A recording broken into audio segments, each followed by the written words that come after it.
وہ ہر روز شام کو چائے پینے آتا تھا۔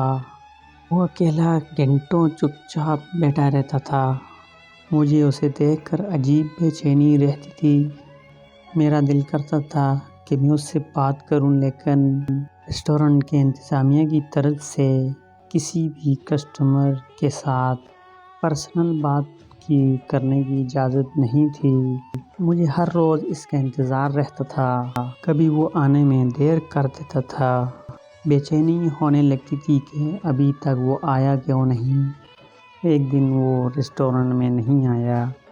اگلے دن جب وہ آیا تو میں نے پوچھ لیا، سر کل آپ نہیں آئے، آپ کی طبیعت تو ٹھیک تھی نا؟ اس نے مسکرا کر میرا نام پوچھا۔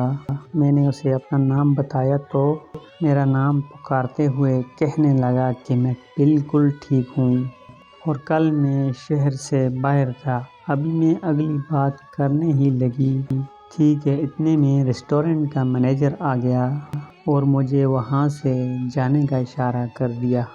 میں وہاں سے اسٹاف روم میں چلی گئی۔ پھر ریسٹورنٹ سے چھٹی کر کے باہر آئی تو دیکھا کہ وہ ریسٹورنٹ کے باہر کھڑا تھا۔ مجھے دیکھتے ہی میرے پاس آیا اور بولا کہ اگر تمہارا مینیجر غصہ نہ کرے تو کیا میں تمہیں تمہارے گھر تک چھوڑ سکتا ہوں؟ میں نے ہنستے ہوئے ہاں بول دی۔ گھر پہنچنے تک ہم میں کافی جان پہچان ہو چکی تھی۔ پھر وہ روز مجھے گھر ڈراپ کرنے لگا تھا۔ ہم میں گہرا تعلق بن چکا تھا۔ محبت تھی یا پھر دوستی، جو بھی تھا بے حد خوبصورت تھا۔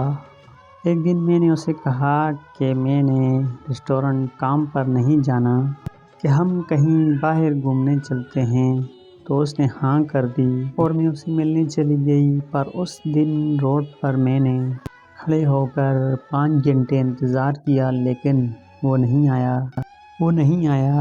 اس نے میری کوئی کال اٹینڈ نہیں کی۔ مجھے بہت دکھ ہوا، یہاں تک کہ میں گھر روتے ہوئے واپس آ گئی۔ اگلے دن صبح کو نیوز پر اس کی تصویر دیکھی۔ تصویر دیکھ کر میرے پاؤں تلے سے زمین نکل گئی کہ اس کی ایک ایکسیڈنٹ میں موت ہو چکی تھی۔